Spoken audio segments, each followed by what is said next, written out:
Ditinggal nikah karena aku cuma tukang sapu. Mantan menangis saat tahu aku raja pengelola limbah. Matahari Jakarta siang itu menggantung angku tepat di ubun-ubun, menjelma menjadi bola api raksasa yang seolah menaruh dendam kesumat pada setiap makhluk yang bernapas di bawahnya. Aspal hitam Jalan Jenderal Sudirman bukan lagi sekadar jalan raya. Ia telah bermetamorfosis menjadi wajan penggorengan raksasa yang memancarkan gelombang panas kasat mata, membuat udara bergetar fatamorgana dan membakar sol sepatu siapapun yang berani memijaknya terlalu lama. Di tengah neraka duniawi yang bising oleh deru mesin dan klakson kendaraan yang saling menjerit tak sabaran itu, sesosok manusia berdiri rapuh, berbalut rompi oranye yang warnanya telah memudar dimakan waktu dan debu. Pria itu bernama Arya. Setidaknya, itulah nama yang tertera pada daftar absensi harian pasukan kebersihan kota di kelurahan tersebut. Arya mengayunkan sapu lidi kasarnya dengan gerakan monoton yang menyedihkan. Srok, srok, srok. Suara gesekan lidi bambu dengan aspal panas itu terdengar lirih, tenggelam ditelan arogansi suara knalpot motorsport dan deru bus kota yang mengepulkan asap hitam pekat. Debu-debu jalanan, partikel halus yang bercampur dengan residu karet ban dan logam berat, beterbangan liar setiap kali Arya mengayunkan sapunya, menari-nari mengejek di udara sebelum akhirnya menempel di kulit lehernya yang basah oleh keringat. Keringat itu bukan sekadar peluh biasa. Itu adalah sungai kecil yang mengalir deras dari balik topi caping lebarnya, menelusuri punggung, dan membuat kaos lusuh di balik rompi oranyenya lengket seperti kulit kedua yang menyiksa. Baunya, jangan ditanya. Aroma tubuh Arya saat ini adalah perpaduan kompleks antara bau matahari, bau aspal gosong, dan aroma sampah organik yang mulai membusuk di selokan terbuka di belakangnya. Sebuah aroma kemiskinan yang otentik, yang membuat siapapun yang lewat akan refleks menutup hidung dan membuang muka dengan tatapan jijik. Namun, di balik masker kain kusam yang menutupi separuh wajahnya, tersembunyi sebuah senyum getir yang penuh ironi. Tidak ada satupun manusia di jalanan macet itu yang tahu bahwa tangan yang sedang memegang gagang sapu kotor itu adalah tangan yang sama yang kemarin sore menandatangani kontrak akuisisi senilai 200 miliar rupiah. Tidak ada yang tahu bahwa di balik rompi oranye dekil itu, berdetak jantung seorang Arya Wiguna, CEO dan pendiri Green Earth Corp, perusahaan raksasa pengelola limbah dan energi terbarukan terbesar di Asia Tenggara. Ini adalah ritual tahunannya. Sebuah ziarah sunyi ke akar rumput. Arya tidak memimpin perusahaannya dari menara gading ber-AC dingin yang membuatnya lupa akan bau tanah. Ia turun langsung. Ia ingin merasakan bagaimana rasanya menjadi ujung tombak perusahaannya. Para penyapu jalanan, para pemilah sampah, para pahlawan tanpa tanda jasa yang seringkali dianggap tak kasat mata oleh peradaban modern. Ia ingin memastikan bahwa kebijakan yang ia buat di ruang rapat berlapis karpet tebal benar-benar memanusiakan mereka yang bekerja di bawah terik matahari jahanam ini. Namun, kenyataan di lapangan sungguh menampar nuraninya. Sebuah mobil sedan mewah berwarna hitam mengkilap melintas pelan di sampingnya, terjebak kemacetan. Kaca jendela mobil itu tertutup rapat, menyembunyikan penumpangnya dalam kenyamanan suhu 20 derajat Celcius. Arya, yang baru saja mengumpulkan gundukan sampah plastik dan dedaunan kering, sedikit minggir agar tidak terserempet. Namun, roda mobil itu melindas genangan air kotor di tepi jalan, mencipratkan lumpur hitam ke celana panjang Arya yang sudah kumal. Arya terlonjak kaget. Ia menatap mobil itu, berharap ada kaca yang turun dan sepatah kata maaf yang terucap. Namun, nihil. Mobil itu terus melaju perlahan, seolah Arya hanyalah tiang listrik atau tong sampah yang tidak memiliki perasaan. Bagi mereka yang duduk di kursi kulit empuk itu, Arya adalah bagian dari background kota yang tidak penting, sebuah objek yang merusak estetika pemandangan ibu kota. Rasa perih menyengat di dada Arya, lebih panas daripada sengatan matahari di tengkuknya. Bukan karena cipratan lumpur itu, melainkan karena kesadaran betapa rendahnya penghargaan manusia terhadap sesamanya hanya karena selembar seragam. Ia teringat masa lalunya, masa-masa kelam 5 tahun lalu ketika ia benar-benar miskin, ketika ia belum menjadi Raja Limbah. Masa di mana harga dirinya diinjak-injak oleh wanita yang paling ia cintai hanya karena dompetnya tipis dan tangannya kotor. Ingatan tentang Bella, mantan kekasihnya, berputar kembali di kepalanya bagaikan kaset rusak yang menyakitkan. Kata-kata terakhir Bella saat meninggalkannya masih terngiang jelas, setajam silet yang baru diasah. Cinta gak bisa dimakan. Arya, aku gak mau hidup susah sama tukang sampah kayak kamu. Mimpimu itu terlalu tinggi. Sadar diri dong. Kalimat itu adalah bahan bakar nuklir yang meledakkan semangat Arya untuk merangkak naik dari jurang kemiskinan hingga mencapai puncak kesuksesan hari ini. Arya menghela napas panjang, menghirup udara yang penuh polusi karbon monoksida. Ia menggelengkan kepalanya kuat-kuat, berusaha mengusir hantu masa lalu itu. Fokus, Arya. Kamu di sini untuk bekerja. Batinnya menghardik diri sendiri. Ia kembali menyeret sapu lidinya. Srok, srok. Ia melihat botol plastik bekas minuman mahal tergeletak di trotoar. Dengan cekatan, ia memungutnya dan memasukkannya ke dalam karung goni yang tergantung di pundaknya. Bagi orang lain, itu sampah. Bagi Arya, itu adalah emas. Itu adalah polimer yang bisa didaur ulang menjadi serat kain, menjadi panel bangunan, menjadi uang. Filosofi inilah yang membuatnya kaya raya, melihat nilai di tempat orang lain melihat kotoran. Tiba-tiba, suara batuk seorang wanita tua memecahkan lamunannya. Di seberang trotoar, di bawah naungan pohon angsana yang daunnya mulai meranggas, duduk seorang nenek penjual es teh plastik. Wajahnya keriput seperti peta jalanan tua, tubuhnya ringkih, namun tangannya tetap sibuk mengikat kantong es teh. Itu Mak Ijah, salah satu pedagang kaki lima yang nasibnya seringkali luput dari perhatian pemerintah. Arya melangkah mendekat, menyeret kakinya yang terasa berat karena sepatu boots karet murahan yang ia pakai. Ia merogoh saku celananya, mengambil uang Rp20.000 yang sengaja ia siapkan, uang receh. Bukan kartu kredit black card miliknya yang tersimpan aman di loker kantor cabang. Mak, es tehnya 1. Gulanya dikit aja ya.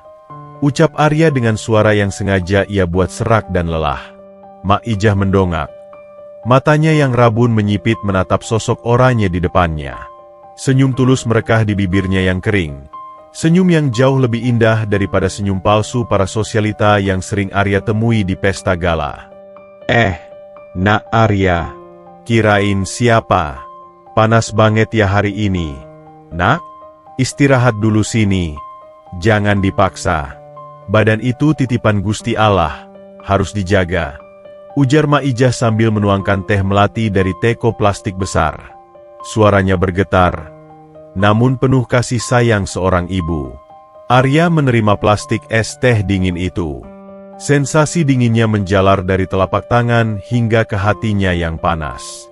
Ia duduk jongkok di samping gerobak Mak Ijah, menyejajarkan dirinya dengan rakyat kecil yang sesungguhnya. Iya Mak, lagi kejar target sapuan. Biar jalanan bersih, biar orang-orang kaya yang lewat itu nggak keganggu debu. Jawab Arya sambil menyedot es tehnya rakus. Orang kaya. Mak Ijah terkekeh pelan, menerawang ke jalanan macet. Mereka MAH nggak peduli sama debu. Nak, kaca mobil mereka tebel. Yang peduli sama debu itu ya cuma kita, yang napasnya tiap hari campur asap. Tapi sing sabar ya, Nak Arya. Kerjaan nyapu itu mulia.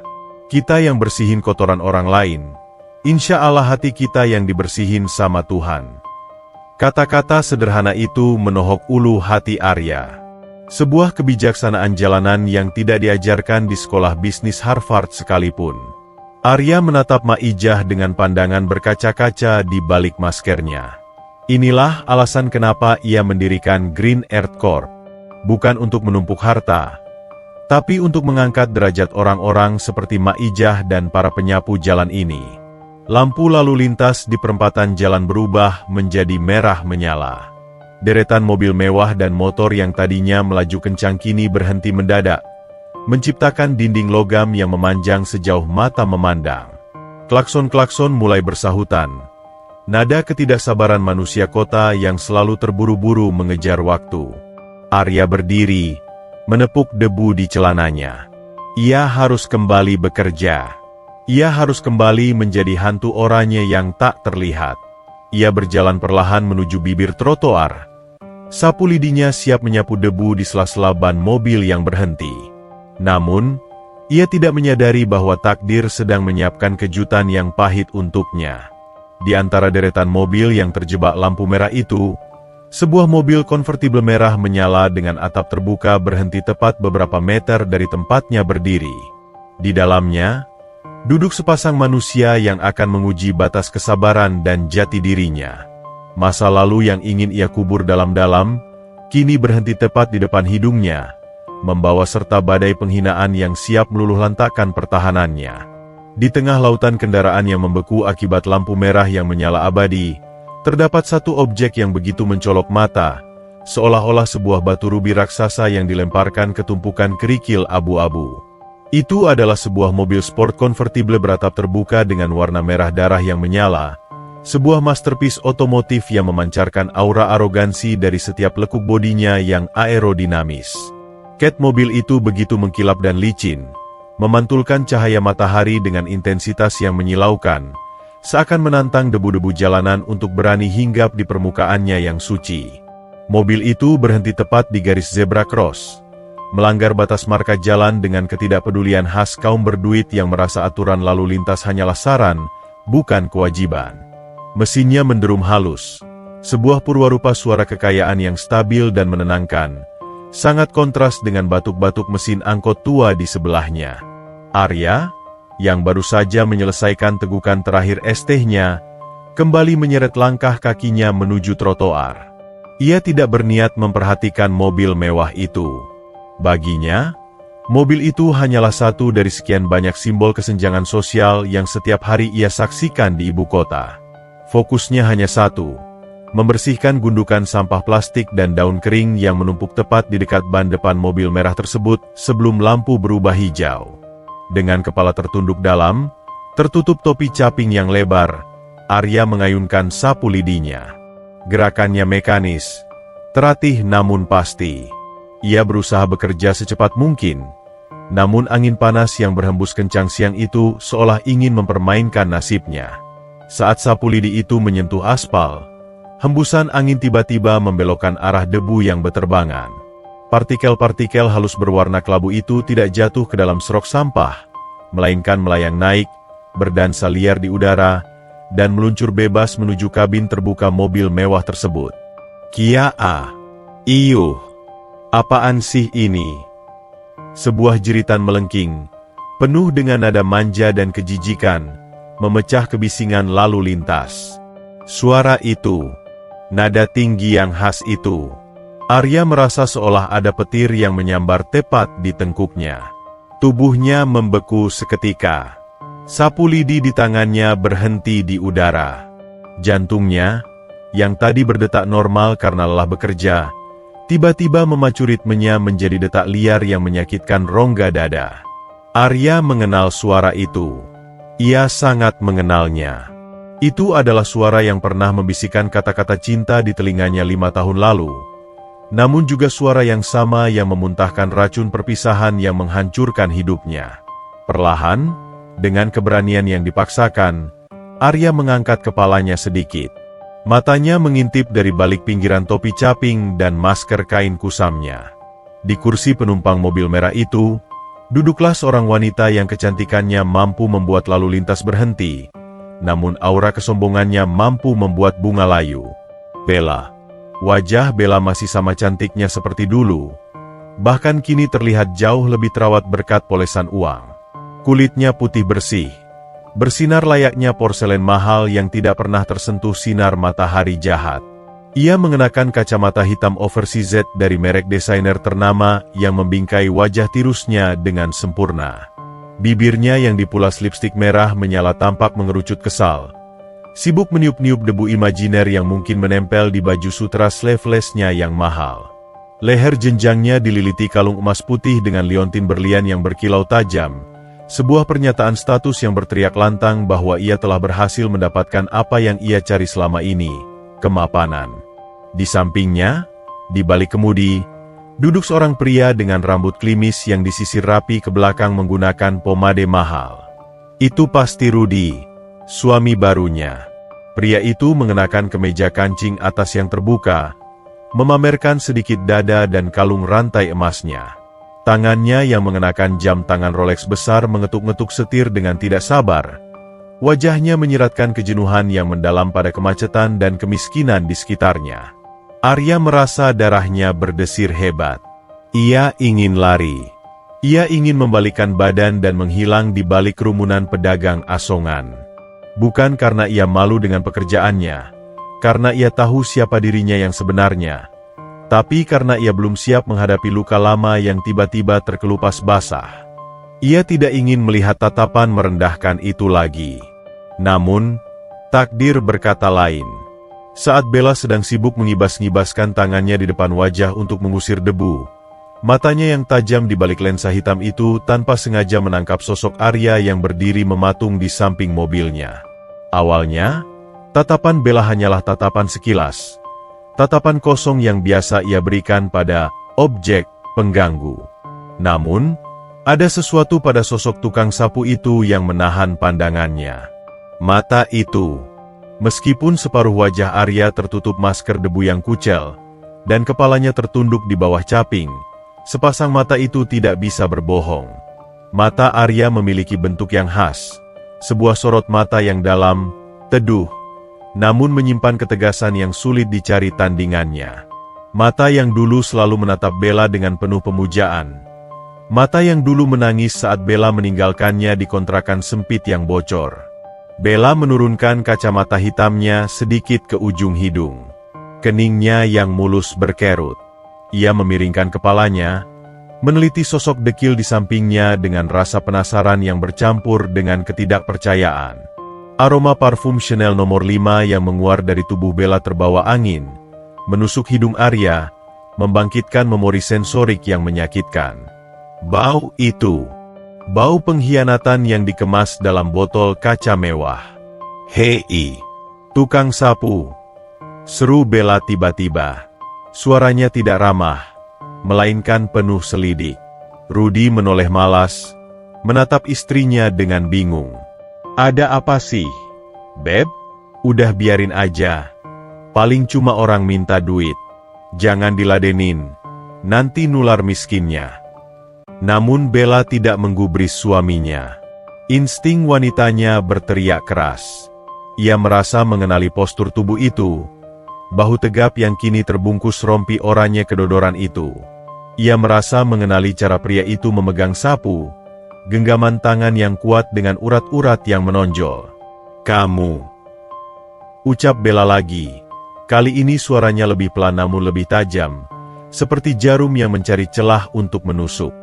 Coba lihat sini. Jangan nunduk terus kayak orang salah. Arya tahu ia sudah tertangkap radar. Ia tidak bisa lagi bersembunyi. Dengan hembusan napas berat yang tertahan di balik masker, Arya menegakkan kepalanya perlahan. Ia membiarkan matanya bertemu langsung dengan mata Bella. Detik itu, waktu seolah berhenti total. Suara klakson di sekitar mereka meredup menjadi dengungan latar belakang yang jauh. Dunia menyempit, hanya menyisakan dua pasang mata yang saling mengunci dalam diam. Satu pasang mata memancarkan keangkuhan dan rasa jijik yang mulai berubah menjadi keterkejutan, sementara sepasang mata lainnya memancarkan ketenangan samudera yang siap menenggelamkan kapal yang sombong. Mulut Bella sedikit terbuka. Lipstik merahnya bergetar. Ia melihat kilatan pengenalan di mata tukang sapu itu. Kilatan yang sama yang pernah ia lihat 5 tahun lalu. Tidak mungkin. Logikanya menolak. Tapi matanya melihat bukti. Arya? Desis Bella. Suaranya terdengar seperti pertanyaan yang ia harap jawabannya adalah tidak. Itu kamu, Arya si gembel. Rudy yang mendengar nama itu langsung menegakkan punggungnya. Ia menatap Arya dengan tatapan predator yang menemukan mangsa baru untuk dipermainkan. Senyum licik perlahan terukir di wajah Rudy. Sebuah senyum yang menandakan bahwa panggung penghinaan telah resmi dibuka. Lampu lalu lintas masih merah menyala, memberikan waktu yang lebih dari cukup bagi takdir untuk memulai babak penyiksaan batin ini. Arya mencengkeram gagang sapunya erat-erat, mempersiapkan mentalnya untuk badai caci maki yang ia tahu akan segera datang menerjang. Pertanyaan Bella menggantung di udara yang padat oleh polusi. Sebuah kalimat interogasi yang lebih terdengar seperti vonis hakim daripada sapaan kawan lama. Nama, Arya, yang meluncur dari bibir bergincu merah itu tidak mengandung setetes pun kerinduan, melainkan syarat akan nada ketidakpercayaan yang meremehkan. Suasana di sekitar zebra cross itu mendadak terasa hening dan mencekam, seolah-olah seluruh kebisingan kota Jakarta tersedot masuk ke dalam pusaran drama yang sedang terjadi di antara si pengemudi mobil mewah dan si penyapu jalan. Arya masih diam mematung. Tangannya yang terbungkus sarung tangan kain kusam mencengkeram gagang sapu lidinya semakin erat, seakan benda itu adalah satu-satunya pegangan agar kewarasannya tidak runtuh menghadapi situasi ini. Ia bisa merasakan tatapan Bella yang menelanjangi dirinya, menyapu dari ujung topi caping yang dekil, turun ke rompi oranye yang warnanya sudah mati, hingga ke sepatu boots karetnya yang berlumuran lumpur kering. Tatapan itu adalah sebuah pemindaian X-ray sosial yang kejam, mencari celah kemewahan yang mungkin tersembunyi, namun yang ditemukan hanyalah lapisan demi lapisan kemiskinan. Bella mendengus kasar, tidak sabar dengan kebisuan Arya. Rasa penasarannya berubah menjadi kejengkelan. Ia merasa haknya sebagai orang sukses sedang diabaikan oleh bawahan rendahan. Dengan gerakan tangan yang angkuh, jari-jarinya yang lentik dan berkuku hiasan nail art mahal melambai-lambai di udara, memerintah layaknya seorang ratu kepada budaknya. "Heh, kamu tuli ya? Aku suruh buka masker kamu," bentak Bella. Suaranya melengking menembus kaca mobil yang terbuka. "Aku mau lihat wajah pecundang macam apa yang berani ngotorin mobilku pakai debu. Buka sekarang." Perintah itu terdengar mutlak. Rudy, yang duduk di sampingnya, tertawa kecil sambil menggelengkan kepala, menikmati pertunjukan dominasi istrinya terhadap rakyat jelata. Ia bahkan sengaja mematikan musik di dalam mobil, agar bisa mendengar drama ini dengan lebih jernih. Arya menghela napas panjang, sebuah hembusan napas yang berat dan panas di balik maskernya. Ia sadar, tidak ada gunanya lagi bersembunyi. Martabatnya sebagai laki-laki diuji di sini, bukan dengan melawan atau berteriak balik, melainkan dengan keberanian untuk menatap wajah masa lalunya tanpa rasa malu. Perlahan, tangan Arya terangkat. Jemarinya menyentuh tali masker kain yang sudah longgar di telinganya. Dengan gerakan lambat yang dramatis, Arya menarik masker itu turun, membiarkannya tergantung di leher. Wajah aslinya kini terpampang jelas di bawah terik matahari. Wajah itu tidak mulus. Ada butiran keringat sebesar biji jagung yang mengalir di pelipisnya. Ada debu jalanan yang menempel di pori-pori kulitnya, membuat wajahnya terlihat kusam dan lebih tua dari usianya. Jambang tipis yang sengaja tidak ia cukur selama 3 hari menambah kesan berantakan dan tak terurus. Itu adalah wajah seorang pekerja kasar yang terbakar matahari, jauh dari citra eksekutif muda yang wangi dan klimis. Melihat wajah itu, reaksi Bella sungguh di luar dugaan. Matanya membelalak lebar sejenak. Lalu sedetik kemudian, ledakan tawa yang mengerikan pecah dari mulutnya. "Hahaha, ya ampun, beneran Arya." Tawa itu bukanlah tawa bahagia.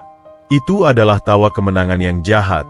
Jenis tawa yang keluar ketika seseorang melihat musuhnya jatuh ke dalam selokan. Bella memukul lengan Rudy dengan manja, seolah baru saja melihat lelucon paling lucu di dunia. Tubuhnya berguncang hebat menahan geli. Air mata kepuasan bahkan sedikit keluar dari sudut matanya.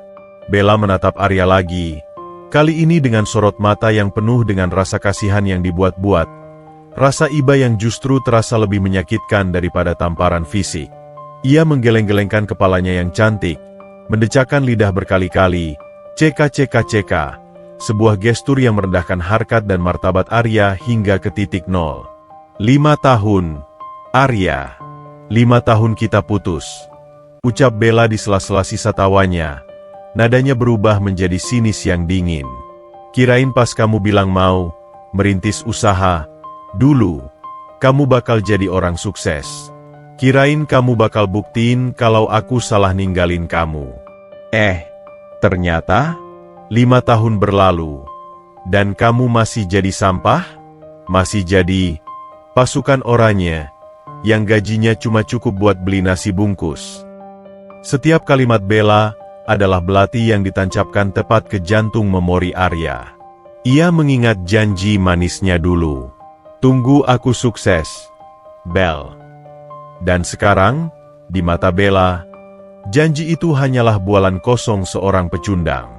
Bella menyandarkan punggungnya kembali ke jok kulit mobilnya yang empuk, melipat kedua tangannya di dada dengan angkuh. Ia menatap Arya dari atas ke bawah, seolah Arya adalah spesies bakteri yang menjijikan. Sumpah ya, Ar. Hari ini adalah hari paling membahagiakan buat aku. Tahu kenapa? Lanjut Bella dengan senyum miring yang berbisa. Karena ngelihat kamu kayak gini, lusuh, dekil, bau matahari, aku jadi sadar kalau keputusanku ninggalin kamu demi Mas Rudi itu 1000% benar. Untung aku gak terjebak hidup susah sama kamu. Bisa-bisa kulitku rusak, tanganku kasar, dan masa depanku suram kayak warna rompi kamu itu. Arya tetap diam. Wajahnya datar, tanpa ekspresi. Namun di dalam dadanya, gemuruh badai sedang terjadi. Ia bukan marah karena dihina miskin, karena ia tahu ia tidak miskin. Ia marah karena melihat betapa dangkalnya jiwa wanita yang pernah ia cintai setengah mati itu. Ternyata, standar kebahagiaan Bella hanyalah sebatas kulit yang mulus dan mobil yang mengkilap. Rudi, yang sejak tadi hanya menjadi penonton, merasa perlu untuk ikut ambil bagian dalam pesta penghinaan ini.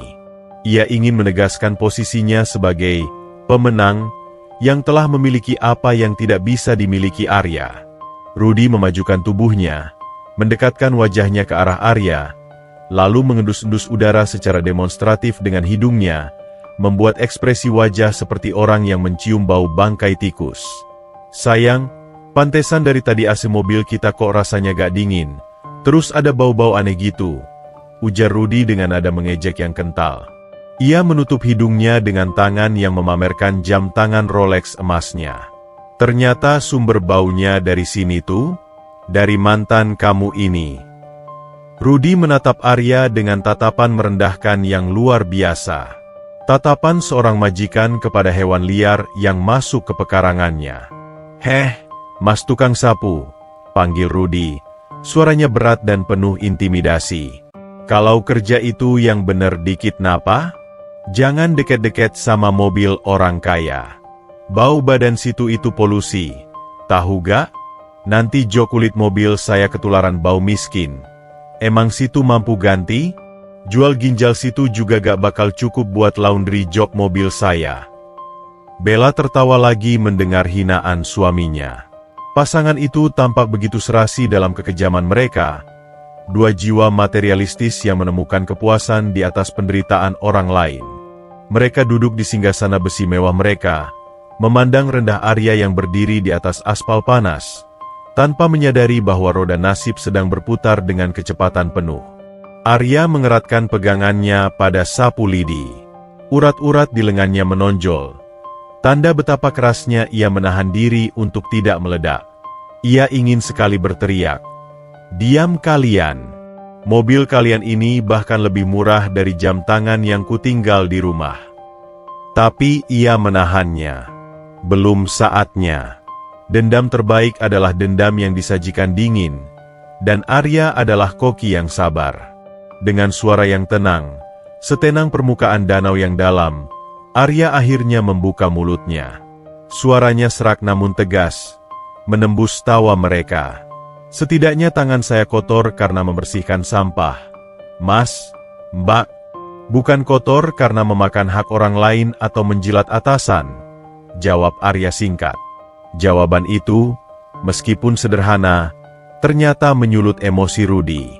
Ego pria necis itu tersentil. Ia tidak terima seorang tukang sapu berani menjawab, apalagi dengan kalimat yang terdengar, sok bijak. Wajah Rudi memerah padam. Senyum mengejeknya lenyap digantikan oleh amarah yang siap meledak menjadi kekerasan fisik. Udara di sekitar perempatan jalan itu mendadak terasa padat dan statis. Seolah-olah molekul oksigen ikut menahan napas menyaksikan ketegangan yang terjadi. Kalimat balasan Arya yang singkat namun menohok tadi, tangan saya kotor karena membersihkan sampah, bukan memakan hak orang. Rupanya memiliki daya ledak yang tak terduga. Kalimat itu bagaikan percikan api yang jatuh tepat di atas tangki bensin ego Rudi yang rapuh. Wajah pria necis itu, yang tadinya dipenuhi seringai meremehkan, kini berubah warna menjadi merah padam yang mengerikan, semerah kepiting rebus yang siap meledak. Urat-urat di lehernya yang terbalut kemeja mahal menonjol keluar, berdenyut liar seiring dengan naiknya tekanan darah yang dipicu oleh rasa terhina karena didebat oleh seorang tukang sapu. Rudi mencengkeram setir kemudi mobil sportnya dengan begitu kuat, hingga buku-buku jarinya memutih pucat. Rahangnya mengeras, gigi gemeretuk terdengar samar, tanda bahwa insting primitifnya untuk melakukan kekerasan fisik mulai mengambil alih akal sehatnya. Ia sudah siap membuka pintu mobil, siap melompat keluar untuk memberikan pelajaran kepada Arya yang dianggapnya tidak tahu diri. Di sampingnya, Bella justru semakin mengompori dengan tatapan jijik yang dilebih-lebihkan, seolah keberadaan Arya di radius 1 meter dari mobilnya adalah sebuah pencemaran lingkungan tingkat berat yang harus segera dimusnahkan. Arya sendiri sudah bersiap kuda-kuda batin. Ia tidak takut berkelahi. Tubuhnya yang terlatih di gym eksekutif dan terbiasa kerja lapangan jauh lebih kuat daripada otot-otot gym palsu milik Rudi. Namun ia tidak ingin keributan ini membongkar penyamarannya terlalu dini. Namun, sebelum badai amarah Rudi benar-benar pecah, sebuah interupsi tak terduga datang dari arah trotoar. Suara langkah kaki yang menyeret, srek, duk, terdengar mendekat. Irama langkah yang tidak seimbang itu terdengar menyedihkan di telinga, namun memiliki keteguhan yang aneh. Dari balik rumunan pengendara motor yang menonton dengan apatis, muncul sosok perempuan tua yang tubuhnya sudah membungkuk dimakan usia. Itu Maijah. Penampilan Maijah adalah antitesis sempurna dari segala kemewahan yang dipamerkan Bella dan Rudi. Ia mengenakan kebaya lusuh bermotif bunga-bunga yang warnanya sudah pudar menjadi abu-abu kusam, dipadukan dengan kain jarik batik yang ujungnya sudah sobek-sobek menyentuh aspal. Di kakinya, hanya terpasang sandal jepit karet yang tipisnya setipis kulit bawang, nyaris tak mampu melindungi telapak kakinya yang pecah-pecah dari panasnya jalanan Jakarta. Wajahnya adalah peta penderitaan. Setiap garis keriput di dahinya menceritakan kisah tentang ribuan hari menahan lapar dan lelah demi sesuap nasi. Namun, siang itu, nenek tua yang biasanya hanya duduk diam menjaga termos es tehnya, kini menjelma menjadi benteng pertahanan terakhir bagi harga diri Arya. Dengan napas yang tersengal-sengal dan tangan gemetar memegang nampan plastik kosong, Maijah nekat menyeberang sedikit ke bahu jalan, menempatkan tubuh ringkihnya tepat di antara Arya dan mobil mewah Rudi. Ia menjadikan dirinya tameng hidup, selembar daun kering yang mencoba menahan laju buldoser. Mata Maijah yang rabun dan dilapisi selaput katarak tipis menatap lurus ke arah Rudi dan Bella. Tidak ada ketakutan di sana. Yang ada hanyalah sorot mata kecewa seorang ibu yang melihat anak-anak nakal yang kehilangan arah. Tuan, Nyonya. Suara Maijah keluar parau, bergetar dimakan usia, namun terdengar jernih di tengah kebisingan mesin. Mohon ampun kalau saya lancang. Tapi tolong jangan hina Nak Arya seperti itu. Bella menoleh kaget. Ia melotot melihat makhluk kumal lain yang berani mendekati mobil sucinya. Hidungnya kembang kempis, refleks menutup hidung dengan telapak tangan, seolah Maijah membawa wabah penyakit menular. Ih, siapa lagi ini? Pekik Bella histeris. Kenapa jadi banyak gembel yang ngerubungin kita sih? Yang? Usir dong. Maijah tidak mundur meski dibentak. Ia justru melangkah setapak lebih dekat, menatap Bella dengan pandangan iba. Tangan keriputnya terangkat sedikit, menunjuk ke arah Arya yang berdiri mematung di belakangnya. "Nyonya cantik. Nak Arya ini orang baik," lanjut Maijah dengan nada memohon yang menyayat hati. "Setiap hari dia nyapu jalanan ini biar bersih. Biar ban mobil Nyonya nggak kena paku. Dia sering bantu angkatin dagangan saya kalau saya nggak kuat jalan. Dia nggak pernah minta-minta. Dia kerja halal, Nyonya. Keringatnya wangi surga, bukan bau sampah seperti yang Tuan bilang tadi." Kalimat Maijah begitu sederhana, tanpa majas yang rumit, namun memiliki bobot kebenaran yang menghantam ulu hati. Para pengendara motor di sekitar yang tadinya hanya diam menonton, kini mulai berbisik-bisik. Simpati mereka perlahan beralih kepada si tukang sapu dan nenek tua itu.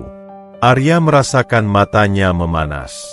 Di balik kacamata hitam yang terbayang di benaknya dan kekayaan triliunan yang ia miliki, tidak ada satupun kolega bisnisnya yang pernah membelanya setulus ini.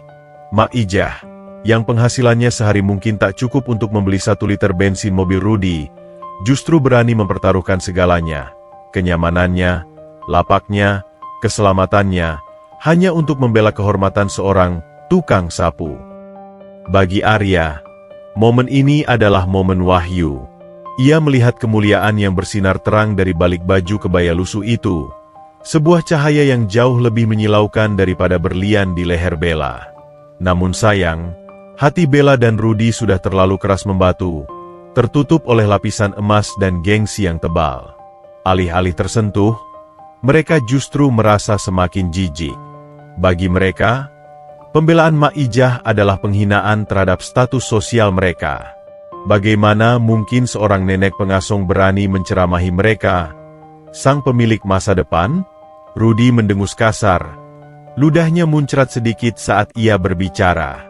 Ia menekan klakson mobilnya sekali. Tin! Bunyi nyaring yang mengejutkan jantung lemah Maijah hingga nenek itu terlonjak kaget dan nyaris terjatuh jika tidak segera ditahan oleh Arya dari belakang. "Heh, Nek!" hardik Rudy tanpa sopan santun. "Gak usah ikut campur urusan orang kaya. Minggir sana. Bau ape kalian berdua itu bikin mual. Tahu gak? Urus aja es teh plastikmu itu. Jangan sok jadi pahlawan kesiangan." Bella ikut menimpali dengan nada yang tak kalah sadis. Ia menatap Maijah dari ujung kaki ke ujung kepala dengan tatapan merendahkan yang paling maksimal. "Duh, pantesan dibelain. Sesama orang susah emang harus saling dukung ya? Solidaritas kemiskinan. Gitu? Hahaha. Lucu banget sih drama gembel hari ini." Kata-kata solidaritas kemiskinan itu meluncur dari bibir Bella dengan nada ejekan yang begitu tajam hingga rasanya mampu mengiris kulit. Ia tertawa renyah, tawa yang kosong tanpa empati, tawa yang menandakan matinya nurani. Maijah terdiam. Bibirnya bergetar menahan tangis, bukan karena takut, tapi karena sedih melihat betapa rusaknya akhlak manusia zaman sekarang. Ia menundukkan kepalanya yang beruban, menarik tangannya kembali ke sisi tubuhnya yang ringkih. Ia sadar, bicara pada batu karang hanya akan menghabiskan ombak. Arya, yang kini memegang bahu Maijah untuk menopang tubuh nenek itu, merasakan getaran hebat dari tubuh tua itu. Getaran rasa takut bercampur sakit hati. Darah Arya mendidih. Amarah yang tadi sempat ia tahan kini bergolak kembali. Kali ini bukan untuk dirinya sendiri, melainkan untuk malaikat tua di sampingnya ini. Menghina Arya mungkin masih bisa dimaafkan, karena Arya tahu itu hanya sandiwara. Tapi menghina Maijah, menghina ketulusan seorang ibu tua yang tidak berdosa, itu adalah deklarasi perang. Itu adalah tiket satu arah menuju kehancuran yang akan Arya pastikan sampai ke tujuan. Di tengah panasnya aspal dan bisingnya mesin, sebuah garis batas imajiner telah ditarik tegas. Di satu sisi berdiri kesombongan yang rapuh, di sisi lain berdiri ketulusan yang abadi. Dan Arya, sang raja yang menyamar, kini telah menetapkan vonisnya. Ia akan memastikan bahwa setiap tetes air mata yang tertahan di pelupuk mata Maijah siang ini akan dibayar dengan air mata darah oleh pasangan sombong di hadapannya. Lampu lalu lintas di depan sana masih menunjukkan angka hitung mundur yang terasa sangat lama, seolah memberi kesempatan bagi Rudy dan Bella untuk menambah dosa mereka sekali lagi sebelum pintu neraka karma terbuka lebar. Suara klakson mobil sport yang memekakan telinga tadi perlahan memudar, namun gema penghinaannya masih tertinggal di udara, bergelayut berat seperti awan mendung yang siap menumpahkan hujan asam.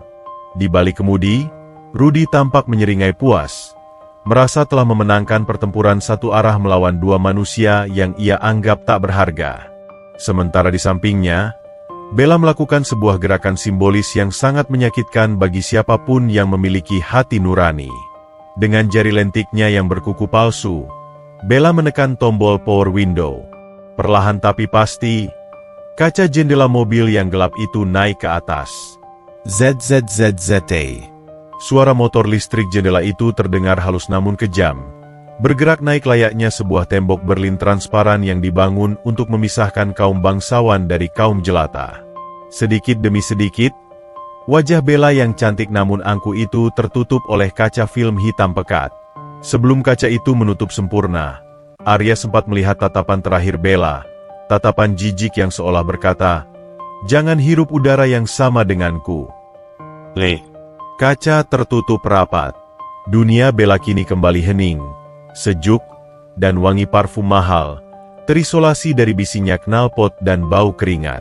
Sementara Arya dan Maijah ditinggalkan di luar, terpanggang di atas aspal yang suhunya mampu mendidihkan air, dikelilingi oleh debu dan asap knalpot yang menyesakkan dada. Namun, justru di tengah pengucilan itulah, sebuah ikatan suci terjalin. Arya mengalihkan pandangannya dari mobil terkutuk itu. Ia menunduk menatap Maijah yang tubuhnya masih gemetar hebat.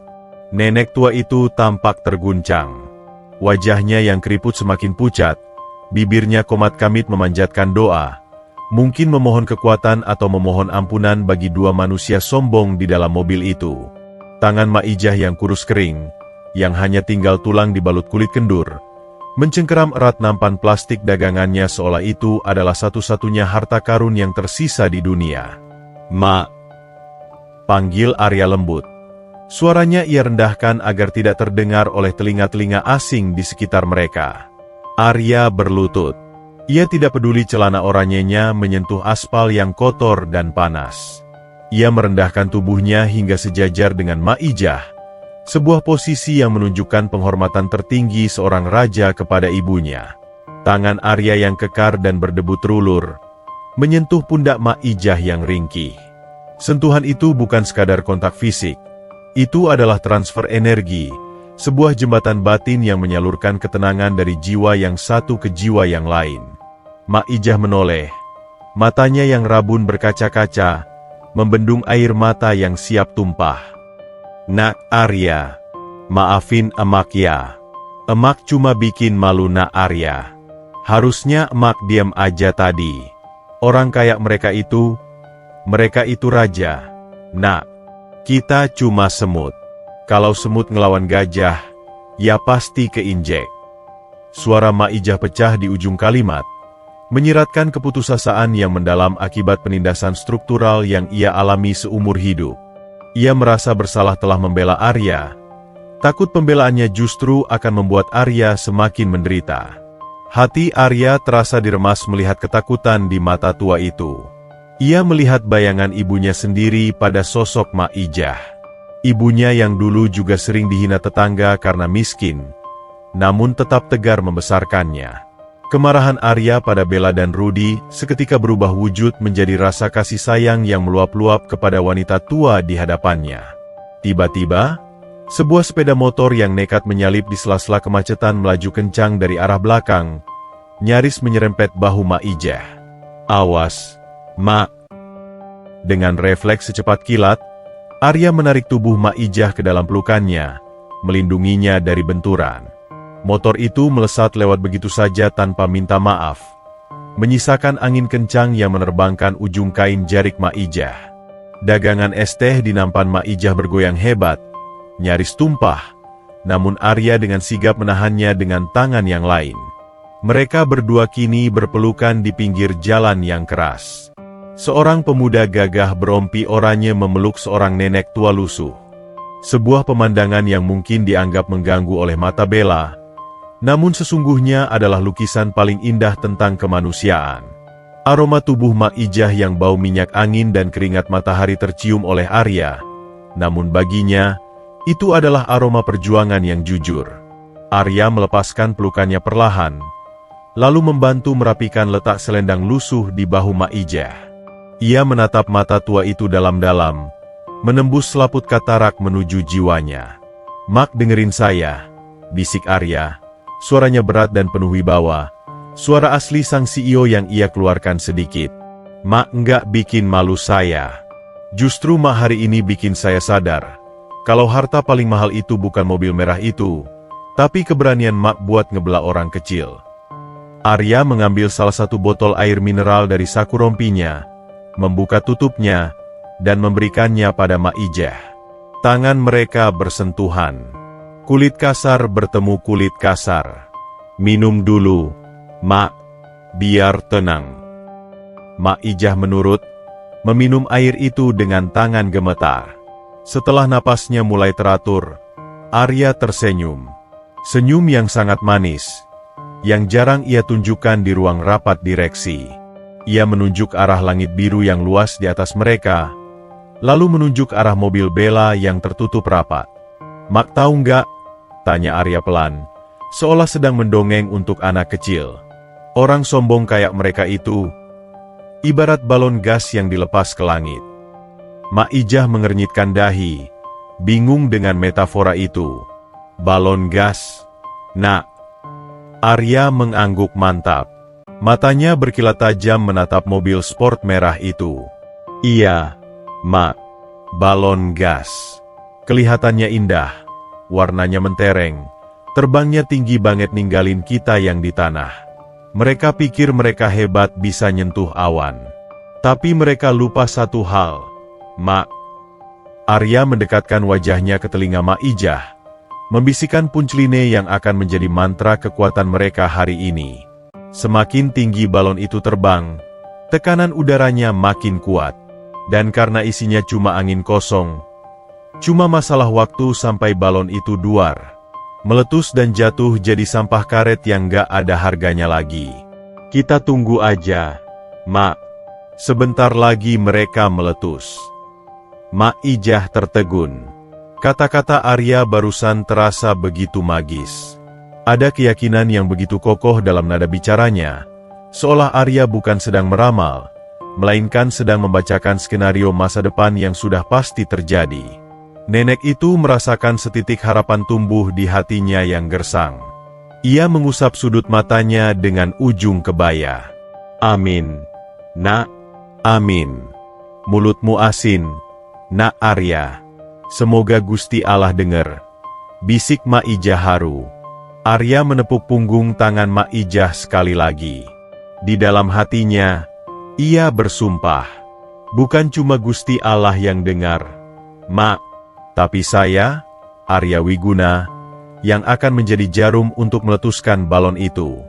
Arya kemudian berdiri tegak, kembali mengambil sapu lidinya yang tergeletak. Ia berdiri di depan Mak Ijah, memposisikan dirinya sebagai tameng, menghalangi pandangan dari mobil Bella ke arah nenek itu. Ia kembali menjadi tukang sapu, namun kali ini dengan aura yang berbeda. Jika tadi ia menyapu karena tugas, sekarang ia berdiri karena misi. Namun, kedamaian sesaat itu tidak berlangsung lama. Di dalam mobil mewah yang kedap suara itu, Rudy rupanya memperhatikan interaksi manis antara Arya dan Mak Ijah lewat kaca spion. Pemandangan dua orang miskin yang saling menguatkan itu, entah kenapa membuat darahnya mendidih. Ia merasa diabaikan. Ia merasa intimidasi yang ia berikan tadi belum cukup membuat mereka hancur. Egonya yang rapuh terusik melihat korbannya masih bisa tersenyum dan berpelukan. "Sialan," umpat Rudy di dalam mobil. "Masih berani drama-dramaan di depan gue? Gue bikin kelar hidup lo sekarang." Pintu mobil sport merah itu terbuka kasar. Klek. Arya melihatnya. Ia melihat kaki Rudy yang terbalut sepatu kulit mahal turun menginjak aspal. Ia melihat wajah bengis pria itu. Dan ia tahu, babak kata-kata sudah selesai. Sekarang, mereka akan masuk ke babak fisik. Dan Arya sudah siap. Suara pintu mobil yang dibanting keras. Brak! Terdengar seperti letusan pistol start yang menandakan dimulainya lomba menuju kehancuran moral. Getaran dari bantingan itu seolah merambat lewat aspal, menjalar ke kaki Arya, mengirimkan sinyal bahaya yang nyata. Rudy telah keluar dari benteng besinya. Pria itu melangkah lebar menuju trotoar, meninggalkan kenyamanan AC mobil demi melampiaskan ego lelakinya yang terusik. Sepatu pantofel kulitnya yang runcing dan mengkilap menghantam aspal berdebu dengan hentakan agresif. Tak tak tak. Setiap langkahnya memancarkan aura permusuhan yang kental. Panas terik matahari siang itu seakan tidak ada apa-apanya dibandingkan dengan hawa panas yang menguar dari tubuh Rudy. Wajahnya yang klimis kini tertekuk masam. Matanya menyipit tajam menatap Arya dan Maijah seperti seorang sipir penjara yang memergoki narapidana sedang bersekongkol. Keringat mulai menetes di pelipisnya. Namun ia tidak peduli. Hasrat untuk mendominasi dan mempermalukan si mantan miskin, jauh lebih besar daripada rasa tidak nyamannya pada cuaca. Arya segera pasang badan. Ia menggeser tubuhnya sedikit ke kanan, menempatkan dirinya sebagai tembok penghalang absolut antara Rudy dan Maijah. Tangan kanannya menggenggam sapu lidi dengan posisi siaga, bukan untuk memukul, tapi untuk menahan jika ada serangan tiba-tiba. Di belakangnya, ia bisa mendengar napas Maijah yang tersengal-sengal ketakutan, suara ngik-ngik halus dari paru-paru tuanya yang panik. Rudy berhenti tepat di depan wajah Arya. Jarak mereka begitu dekat, hingga Arya bisa mencium aroma parfum maskulin yang bercampur dengan bau napas rokok mentol dari mulut Rudy. Pria itu membusungkan dadanya, mencoba mengintimidasi Arya dengan postur tubuhnya, meskipun sebenarnya tinggi badan mereka hampir sama. Namun, di mata Rudy, Arya hanyalah cacing tanah yang bisa diinjak kapan saja. "Heh, sampah!" bentak Rudy. Ludahnya muncrat sedikit ke rompi oranye Arya. "Lo berdua budek ya? Gue bilang minggir. Lo ngehalangin pemandangan bini gue. Lo bikin sempit jalan. Lo kira ini jalan nenek moyang lo?" Arya menatap mata Rudy dengan tenang. Ketenangan yang justru membuat Rudy semakin gila. "Ini trotoar umum, Mas. Hak pejalan kaki. Kami tidak menghalangi jalan mobil Mas. Mobil Mas yang berhenti di zebra cross." Jawaban logis itu adalah kesalahan fatal. Bagi orang yang sedang dimabuk kekuasaan semu, logika adalah penghinaan. Rudy merasa ditampar. Wajahnya memerah padam. Ia menoleh ke arah sapu lidi yang dipegang Arya, benda sederhana dari tulang daun kelapa yang menjadi simbol mata pencaharian Arya saat ini. Di mata Rudy, sapu itu adalah tongkat kekuasaan Arya, dan untuk menaklukkan musuh, hal pertama yang harus dilakukan adalah melucuti senjatanya. Tanpa peringatan, tangan Rudy menyambar gagang sapu lidi Arya. "Banyak bacot lo." Gerakan itu begitu cepat dan kasar. Arya sebenarnya bisa saja mempertahankan sapu itu dengan kekuatan otot lengannya yang terlatih. Ia bisa saja memelintir tangan Rudy hingga patah dalam 1 detik. Namun, ia ingat perannya. Ia ingat bahwa saat ini ia adalah Arya si tukang sapu, bukan Arya si CEO. Jika ia melawan dengan kekuatan penuh, penyamarannya akan terbongkar prematur. Maka, Arya membiarkan sapu itu terlepas dari genggamannya. Rudy berhasil merebut sapu itu.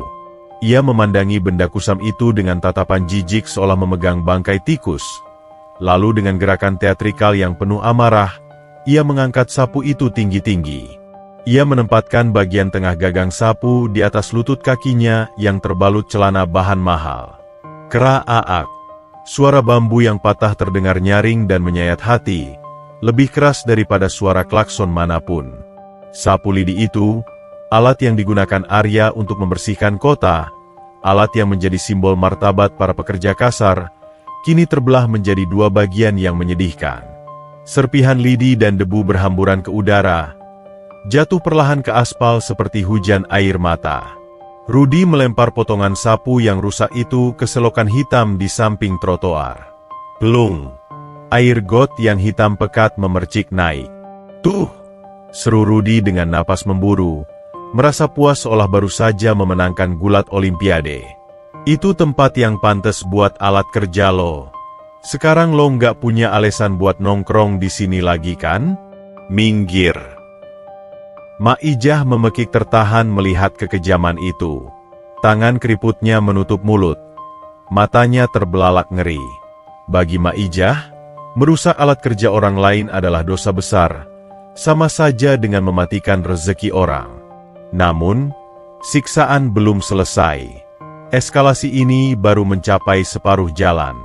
Pintu penumpang mobil merah itu terbuka perlahan.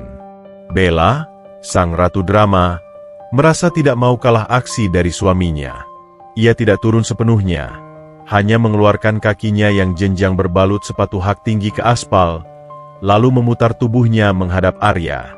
Di tangannya, ia memegang sebuah cup plastik berlogo Starbucks, sisa kopi latte mahal yang mungkin sudah dingin dan tinggal separuh.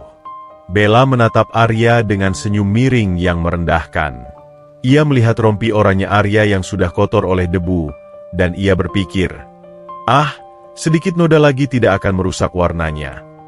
"Aduh, yang kasihan banget sisi Arya," ucap Bella dengan nada manja yang dibuat-buat, berbicara pada Rudy tapi matanya menatap tajam ke Arya. "Dia pasti haus kerja panas-panasan gitu. Mana sapunya udah patah lagi. Kita kasih sedekah yuk." Arya menatap Bella. Firasat buruk menyergapnya. Ia melihat tangan Bella terayun pelan. "Nih, Ar, minum," kata Bella ringan. Biur. Cairan coklat lengket yang manis itu melayang di udara, keluar dari mulut gelas, dan mendarat telak di dada Arya. Kopi sisa itu membasahi rompi oranyenya, merembes masuk ke kaos dalamnya, menciptakan sensasi lengket dan dingin yang menjijikkan di kulit. Noda coklat tua menyebar cepat di kain oranye itu, tampak seperti luka menganga yang kotor. Beberapa butir es batu yang belum mencair ikut menampar dada Arya sebelum jatuh menggelinding ke aspal. Arya tersentak mundur, bukan karena sakit, tapi karena kaget. Ia menatap noda kopi di dadanya. Bau kopi susu basi dan gula cair langsung menguar, bercampur dengan bau keringatnya, menciptakan aroma yang memualkan. "UPS.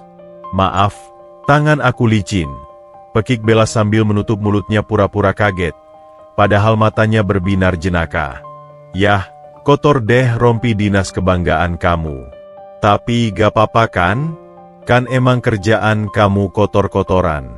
Anggap aja itu parfum baru, biar nggak bau sampah melulu." Rudy tertawa terbahak-bahak melihat pemandangan itu. Ia menepuk tangan Bella, memberikan apresiasi atas lelucon kejam istrinya. "Pinter banget kamu, Beb. Itu namanya kopi blending aroma got. Eksklusif buat mantan kamu." Arya berdiri mematung. Cairan lengket itu menetes dari ujung rompinya. Tetes, tetes, jatuh ke sepatu boots karetnya. Ia tidak membersihkannya. Ia membiarkan noda itu di sana. Di dalam dadanya, jantung Arya berdegup kencang, memompa darah panas ke seluruh tubuhnya. Tangannya mengepal di samping tubuh, begitu erat hingga kuku-kukunya menancap ke telapak tangan, meninggalkan bekas bulan sabit merah.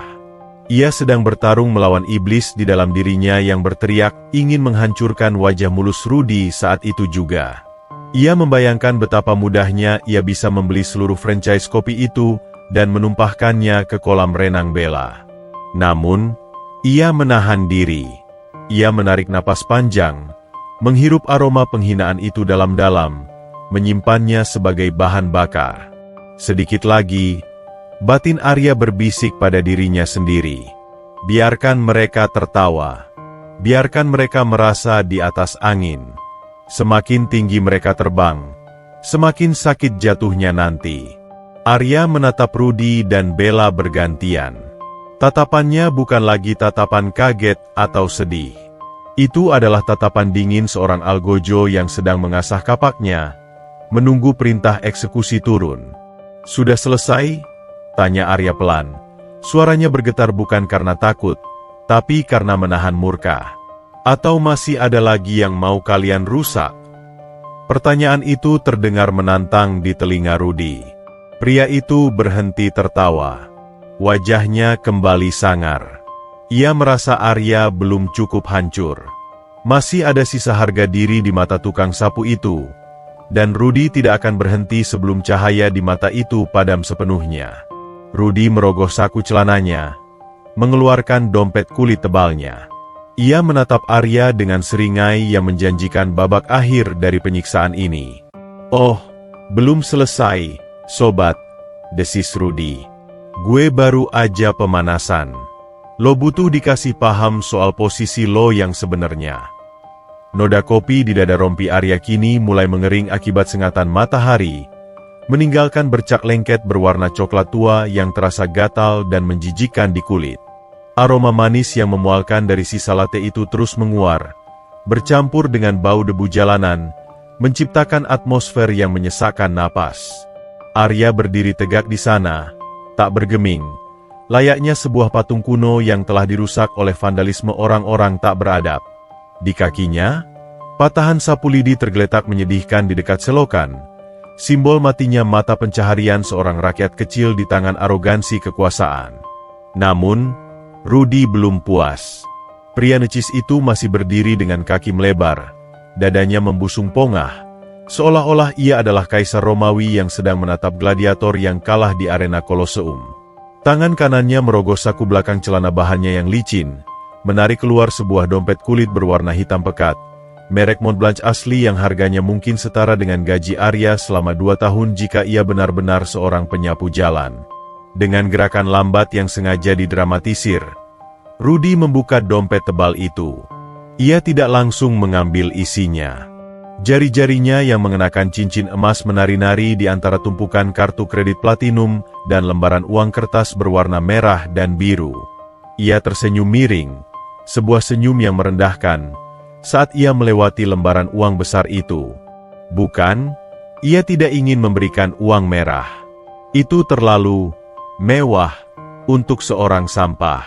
Ia mencari sesuatu yang lebih receh. Tangan Rudy beralih ke kantong koin di dompetnya. Bunyi gemerincing logam beradu terdengar tajam saat ia mengaduk isinya. Ia mengambil segenggam uang logam, 500-an, 100-an perak yang sudah kusam, lalu menarik selembar uang kertas Rp2.000 yang paling lecek dan kumal dari sela-sela dompetnya. Ia meremas uang kertas itu hingga berbentuk bola kecil yang tak berharga. "Nih, lihat baik-baik," ujar Rudy sambil mengangkat genggaman tangannya yang berisi uang receh itu tinggi-tinggi, membiarkan sinar matahari memantul pada logam-logam murah itu. "Gue orangnya dermawan kok. Gue nggak mau dibilang ngerusak barang orang tanpa ganti rugi. Sapu lo patahkan? Baju lo kotorkan? Nih, gue ganti." Arya menatap tangan itu. Firasatnya berteriak keras. Ia tahu apa yang akan terjadi selanjutnya. Ini adalah protokol penghinaan standar bagi orang-orang kaya baru yang miskin etika. Tanpa aba-aba, Rudy mengayunkan tangannya ke depan dengan kasar. Piaar. Hujan logam itu meluncur deras ke arah wajah Arya. Kepingan uang receh itu menghantam pipi, dahi, dan bahu Arya dengan keras. Ting! Tak!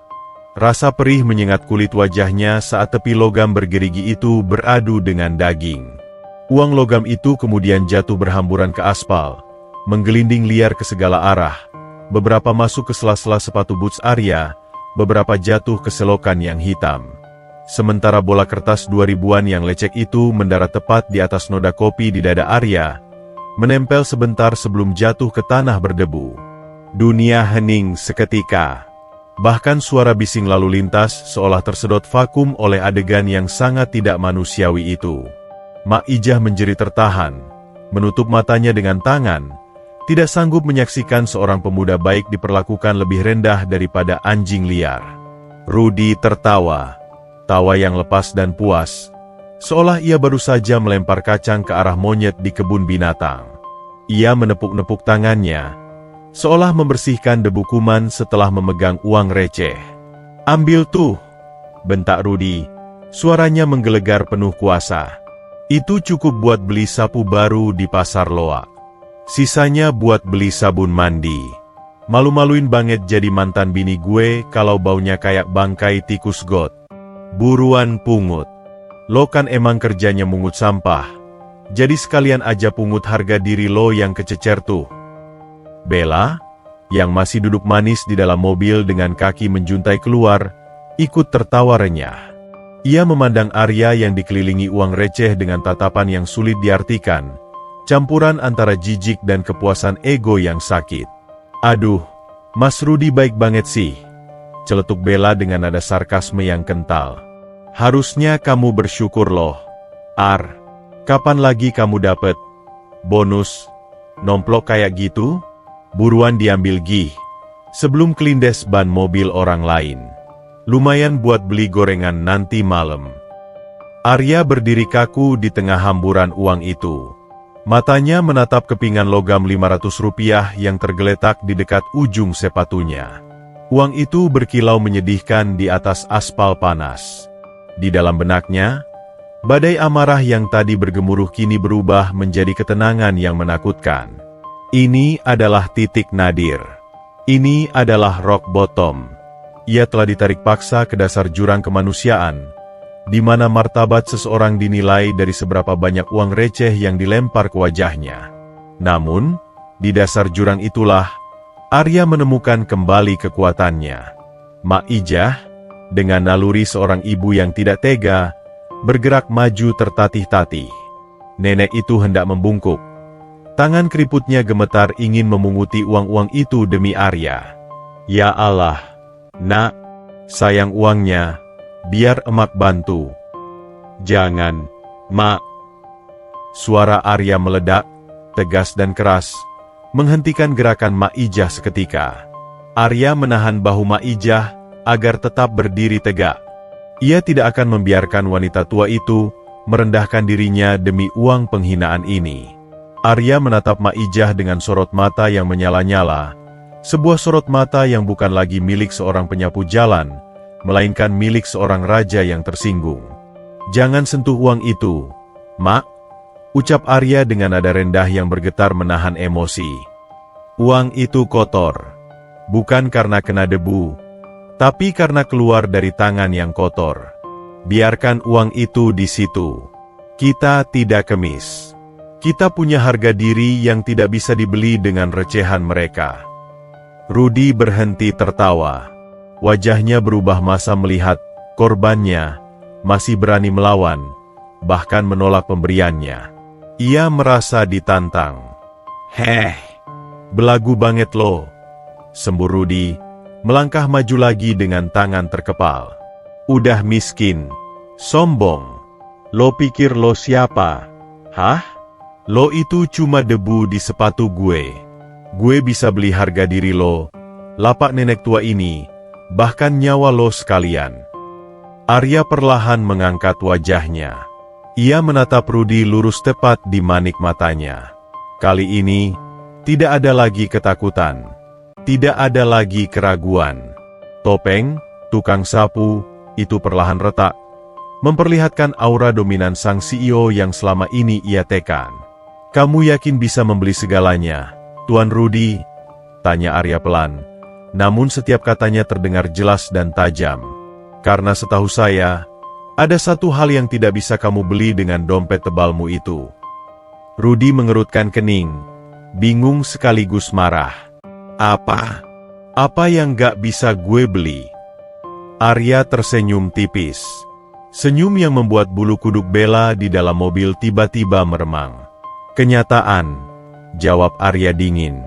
"Kamu tidak bisa membeli kenyataan bahwa roda nasib itu bulat. Dan hari ini, roda itu baru saja berputar tepat ke arah lehermu." Belum sempat Rudy mencerna ancaman filosofis itu, Tiba-tiba terdengar suara gemuruh yang aneh dari kejauhan. Bukan suara petir, bukan suara pesawat.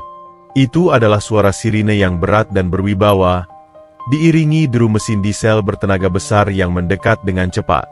Nguing, nguing. Suara itu membelah kemacetan. Orang-orang mulai menoleh. Dari arah belakang mobil Rudy, terlihat lampu strobo berwarna oranye dan biru menyala terang, memantul di kaca gedung-gedung bertingkat. Sebuah konvo kendaraan taktis korporat sedang membelah lautan kemacetan Jakarta layaknya Musa membelah Laut Merah. Arya menghela napas panjang, membuang sisa kesabaran terakhirnya bersamaan dengan hembusan napas itu. Ia melirik jam tangan Casio butut di tangannya, yang sebenarnya hanyalah cover untuk jam tangan Patek Philippe di saku celananya. Waktunya habis, gumam Arya pelan. Permainan selesai. Raungan sirine yang membelah udara siang itu bukanlah jenis sirine polisi yang melengking histeris, melainkan sebuah dengungan rendah bertenaga tinggi, low frequency rumble, yang mampu menggetarkan kaca-kaca jendela gedung pencakar langit di sekitarnya. Suara itu terdengar seperti auman naga besi purba yang baru saja terbangun dari tidur panjangnya, membawa pesan otoritas yang mutlak dan tak terbantahkan. Getarannya merambat lewat aspal, menembus sol sepatu, dan menggetarkan tulang dada siapapun yang berdiri di radius 50 meter. Rudy, yang baru saja merasa menjadi raja jalanan dengan dompet tebalnya, mendadak kehilangan senyumnya. Ia menoleh kencang ke arah sumber suara, alisnya berkerut bingung bercampur cemas. Di belakang mobil sport merahnya yang mungil, sebuah bayangan raksasa mulai merayap naik, menelan cahaya matahari, menciptakan gerhana buatan yang menggelapkan area konfrontasi mereka. Sebuah truk futuristik berwarna hijau emerald metalik muncul dari balik kemacetan. Ini bukan truk sampah biasa yang berbau busuk dan berkarat.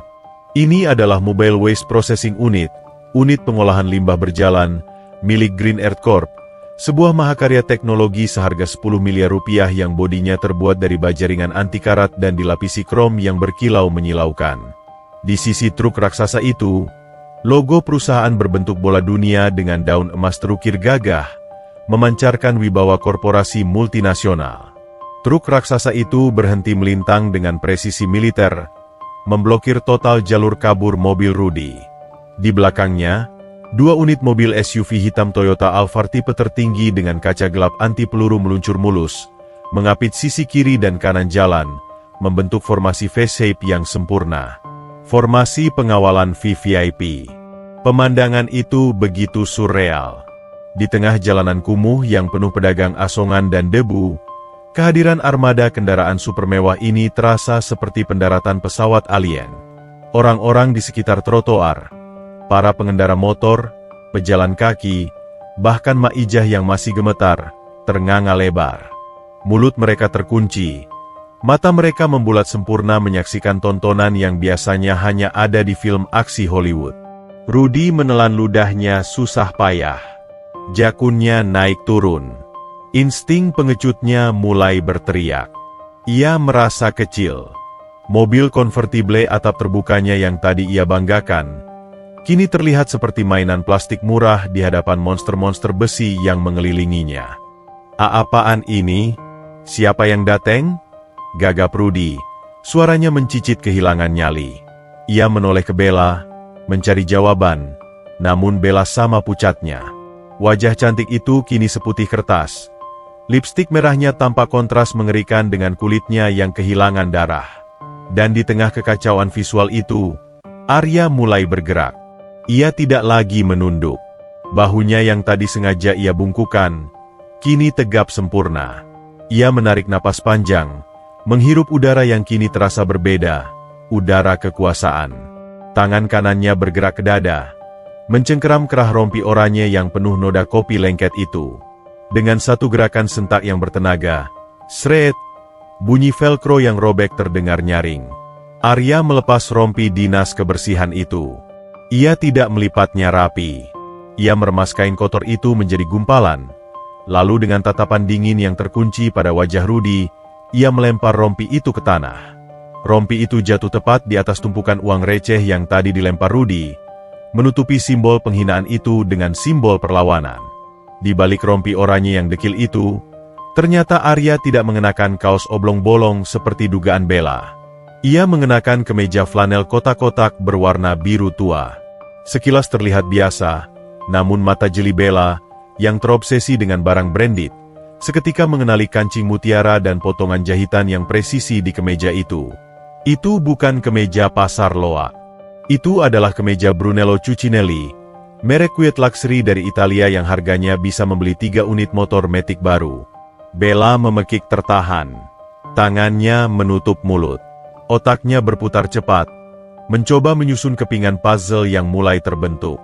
Kemeja itu, jam tangan di balik lengan panjangnya, tatapan matanya. Arya kemudian melepas topi caping lebarnya. Ia membiarkan topi anyaman bambu itu jatuh begitu saja, menggelinding tertiup angin. Rambutnya memang sedikit berantakan dan berkeringat, namun itu justru menambah aura maskulin yang liar. Ia menyugar rambutnya ke belakang dengan jari, menyingkirkan poni yang menghalangi pandangan, memperlihatkan dahi yang lebar dan sorot mata elang yang tajam menghunus.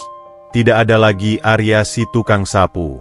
Yang berdiri di sana adalah Arya Wiguna, sang predator puncak dalam rantai makanan bisnis ibu kota. Arya merogoh saku celana kargonya yang terlihat kumal namun sebenarnya berbahan taktikal mahal. Ia mengeluarkan sebuah benda yang membuat mata Rudy nyaris copot.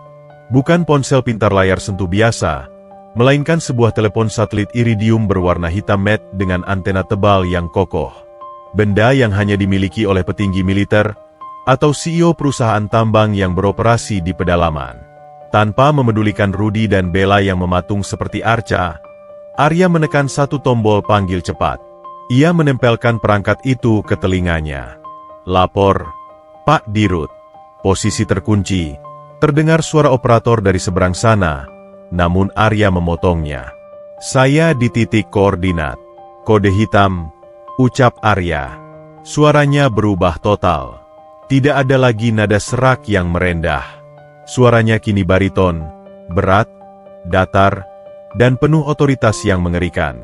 Amankan area. Prioritas utama, nenek di sebelah saya. Prioritas kedua, bersihkan sampah yang menghalangi jalan saya. Arya mematikan telepon itu dengan gerakan flip yang tegas, lalu memasukkannya kembali ke saku. Pintu-pintu mobil Alphard hitam itu terbuka serentak. Klak klak klak. Suara pintu yang terbuka bersamaan itu terdengar seperti kokangan senjata laras panjang. Dari dalam perut mobil-mobil mewah itu, berhamburan keluar 6 orang pria berbadan tegap. Mereka mengenakan setelan jas hitam slim fit yang rapi, kacamata hitam, dan earpiece melingkar di telinga. Mereka tidak berjalan santai. Mereka berlari kecil dengan formasi taktis yang terlatih, mengamankan perimeter dengan kecepatan yang membuat mata sulit mengikuti. 2 orang pengawal langsung berlari menuju Maijah. Mereka tidak kasar. Dengan lembut namun tegas, mereka memayungi nenek itu dengan payung hitam besar, seolah melindungi seorang ratu Inggris dari sengatan matahari. Maaf, Ibu. Mari ikut kami ke tempat yang lebih aman, ucap salah satu pengawal dengan sopan.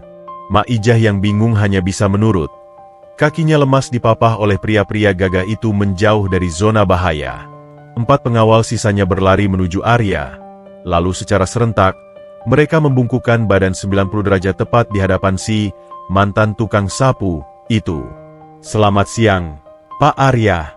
Maaf kami terlambat 5 menit karena sterilisasi jalur. Lapor kepala pengawal dengan suara lantang yang menggema. Dunia Rudy runtuh seketika. Langit-langit kesombongannya ambruk menimpa kepalanya, menghancurkan sisa-sisa keberaniannya menjadi debu. Kakinya yang tadi kokoh berdiri, kini terasa seperti jeli. Lututnya bergetar hebat, saling beradu tak terkendali. Ia menatap Arya, lalu menatap para pengawal, lalu kembali ke Arya. Otaknya yang lamban akhirnya menyadari satu hal fatal. Ia baru saja melempar uang receh ke wajah orang yang bisa membeli harga dirinya, rumahnya, mobilnya, bahkan masa depannya, hanya dengan uang kembalian belanja. Arya tidak menjawab laporan pengawalnya. Ia hanya mengangguk kecil, gestur seorang raja yang menerima upeti. Kemudian, perlahan-lahan, ia memutar kepalanya. Matanya yang dingin terkunci lurus pada Rudy dan Bella yang masih duduk membeku di dalam mobil merah mereka. Arya melangkah maju. 1 langkah. 2 langkah. Setiap langkah Arya terasa seperti dentuman palu godam di dada Rudy. Arya berhenti tepat di samping pintu mobil Rudy. Ia menunduk sedikit, menatap Rudy yang kini posisinya lebih rendah darinya. "Tadi kamu bilang..." Arya memulai kalimatnya dengan nada berbisik yang mematikan. "Kamu bisa membeli segalanya, kan?" Arya menunjuk truk raksasa dan iring-iringan mobil mewah di belakangnya dengan dagu. "Sekarang, coba kamu beli jalan keluar dari sini. Kalau kamu bisa." Jarak antara Arya dan mobil sport merah itu hanya terpisah 2 langkah. Namun jurang status sosial yang membentang di antara mereka kini terasa seluas Samudera Pasifik.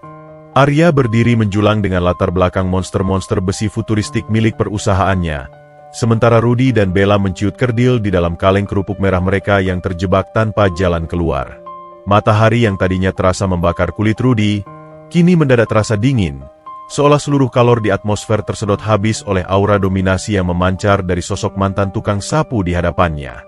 Keringat dingin sebesar biji jagung mulai bermunculan di dahi Rudy, meluncur turun melewati pipinya yang pucat, lalu menetes membasahi kemeja mahalnya yang kini terasa mencekik leher. Tangannya yang masih memegang setir kemudi gemetar hebat, sebuah getaran motorik tak terkendali yang lahir dari teror psikologis murni. Otaknya yang dangkal berusaha keras memproses data visual yang tidak masuk akal ini. Bagaimana mungkin seorang gembel yang baru saja ia lempar uang receh bisa memanggil pasukan elit bersenjata lengkap hanya dengan 1 jentikan jari?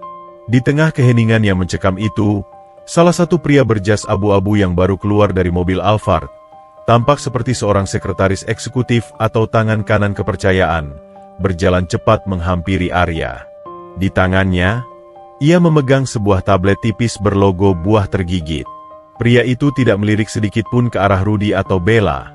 Bagi levelnya, mereka hanyalah ornamen jalanan yang tidak relevan. Pria itu membungkuk hormat di samping Arya, lalu menyodorkan tablet tersebut dengan gerakan efisien. "Maaf mengganggu, Pak Dirut," ucap pria itu dengan suara jernih yang terdengar profesional. "Jadwal Bapak sedikit bergeser karena insiden ini. Tim HRD sudah menunggu di kantor pusat untuk sesi wawancara akhir calon manajer sales area Jakarta Selatan. Berkas kandidat sudah saya unduh di sini." Mendengar kata HRD dan manajer sales, telinga Rudy berdenging nyaring. Jantungnya seakan berhenti berdetak selama 1 sekon penuh. Ia menoleh kaku ke arah pria berjas abu-abu itu. Wajah itu, Rudy merasa pernah melihatnya. Di mana? Ingatan Rudy berputar cepat, menggali memori jangka pendeknya. Ia ingat, semalam ia begadang mempelajari profil perusahaan tempat ia melamar kerja demi memukau pewawancara. Ia membuka situs web Green Earth Corp. Ia melihat foto jajaran direksi. Dan pria berjas abu-abu itu. Ya Tuhan. Itu adalah Pak Hadi, Direktur Operasional Green Earth Corp. Orang yang tanda tangannya ada di surat panggilan interview Rudy besok pagi.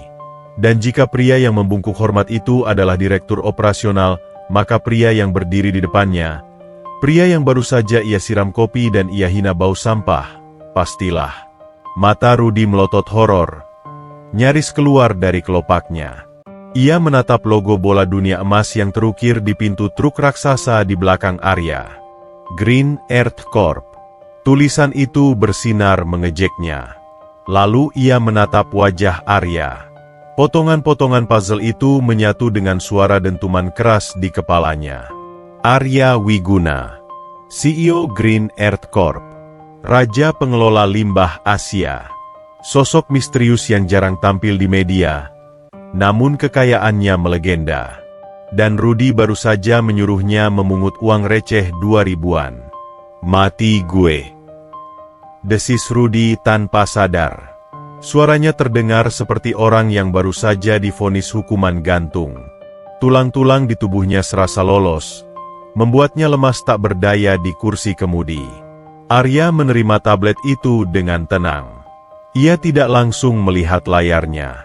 Ia membiarkan matanya tetap terkunci pada wajah Rudy yang mulai membiru karena panik. Perlahan, sudut bibir Arya terangkat membentuk senyuman tipis. Senyum yang jauh lebih menakutkan daripada bentakan marah. Senyum seorang predator yang tahu bahwa mangsanya sudah masuk perangkap dan tidak bisa lari kemanapun. "Oh, wawancara ya?" gumam Arya pelan, namun cukup keras untuk didengar oleh Rudy. Jari telunjuk Arya mengusap layar tablet itu, scroll ke bawah dengan santai. "Coba kita lihat siapa kandidat beruntung yang mau melamar jadi manajer sales di perusahaan saya hari ini." Arya berhenti scrolling. Ia mengangkat tablet itu, menyejajarkannya dengan wajah Rudy, seolah sedang membandingkan foto di layar dengan objek aslinya. "Rudy Santoso," baca Arya dengan nada datar. "Lulusan universitas swasta, pengalaman kerja 5 tahun di bank, hobi otomotif. Catatan HRD, kandidat potensial, ambisius, dan memiliki kemampuan komunikasi yang persuasif." Arya tertawa kecil, tawa yang kering dan tajam. "Komunikasi persuasif? Menarik. Apakah melempar uang receh ke wajah orang lain termasuk dalam teknik komunikasi persuasif yang kamu tawarkan, Saudara Rudy?"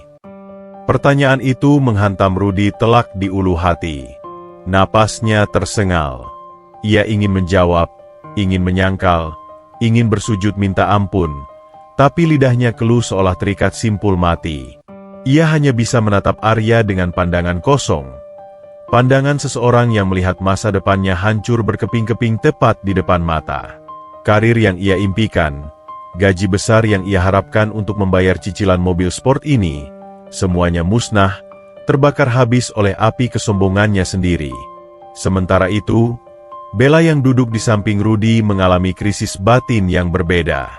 Otak materialistisnya bekerja lebih cepat daripada rasa malunya. Ia menatap Arya dengan pandangan baru. Ia tidak lagi melihat mantan pacar yang miskin. Ia melihat kemeja Brunello Cucinelli yang harganya puluhan juta. Ia melihat jam tangan Patek Philippe yang menyembul dari balik lengan kemeja Arya saat pria itu memegang tablet.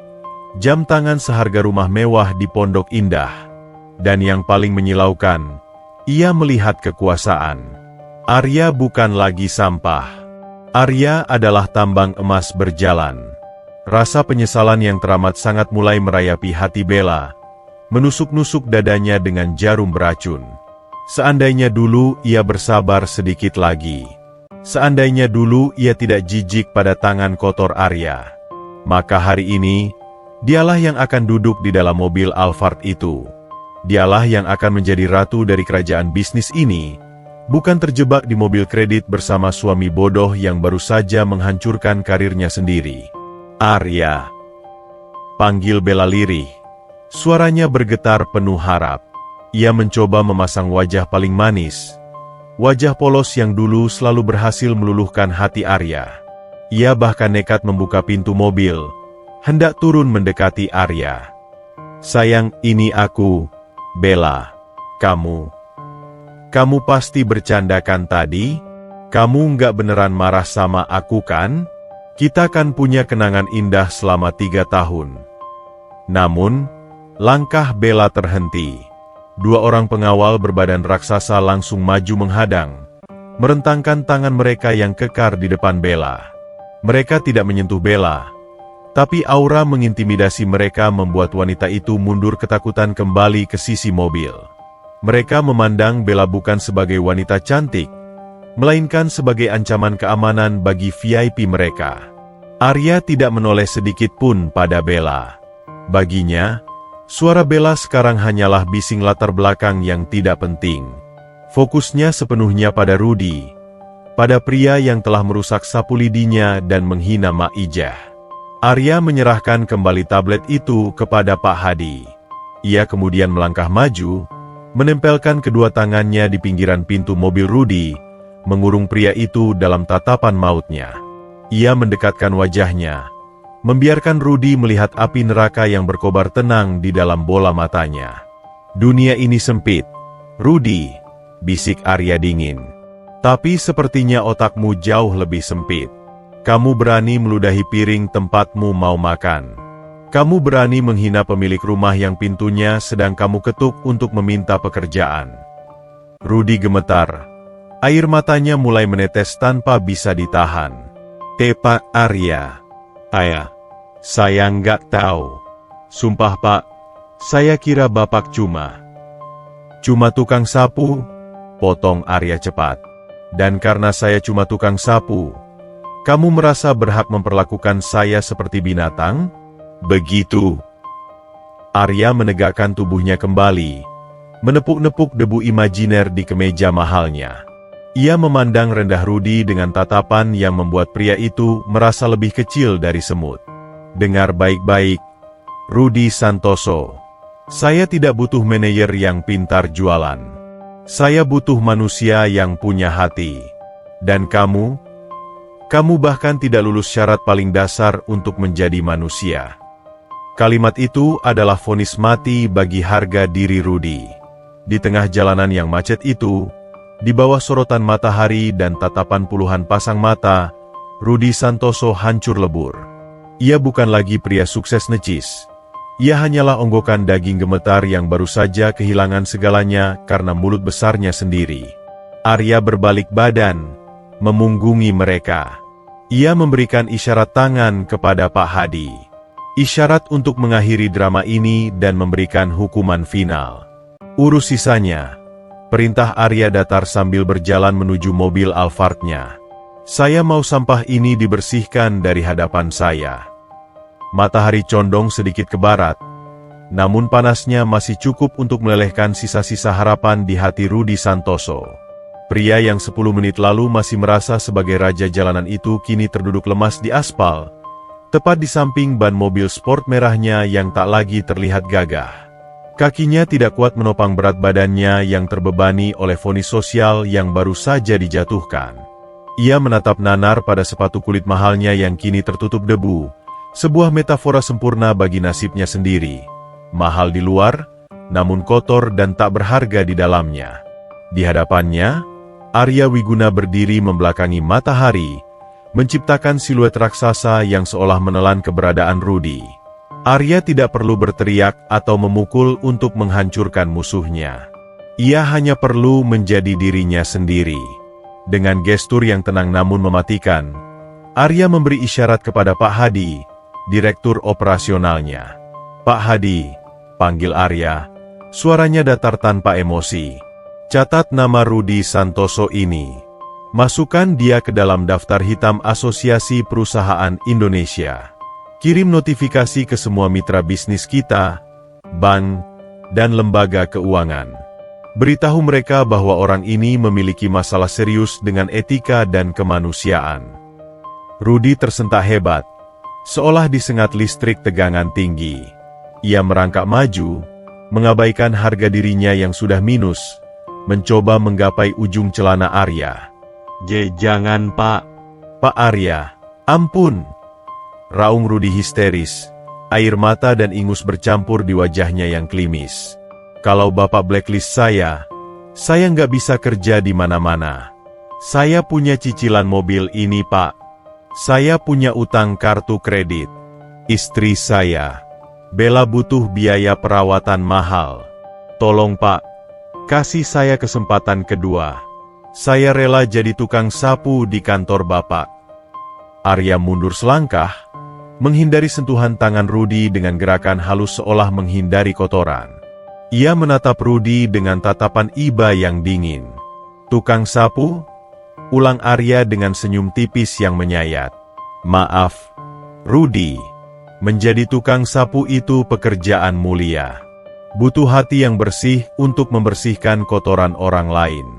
Dan kamu, hatimu terlalu kotor untuk memegang sapu lidi perusahaan saya. Arya kemudian mengalihkan pandangannya ke arah mobil merah. Di sana, Bella masih duduk mematung. Wajah cantiknya telah luntur. Topeng arogansinya retak seribu. Ia menatap Arya dengan pandangan yang merupakan campuran kompleks antara penyesalan, keserakahan, dan kerinduan yang terlambat. Melihat Arya begitu gagah dengan kemeja branded dan dikawal pasukan elit, Memori masa lalu berputar kembali di benak Bella. Ia menyadari bahwa ia telah membuang berlian demi memungut batu kali yang disepuh emas. Bella nekat turun dari mobil. Kakinya gemetar di atas sepatu hak tingginya. Ia berjalan mendekati Arya, mengabaikan suaminya yang sedang meraung di aspal.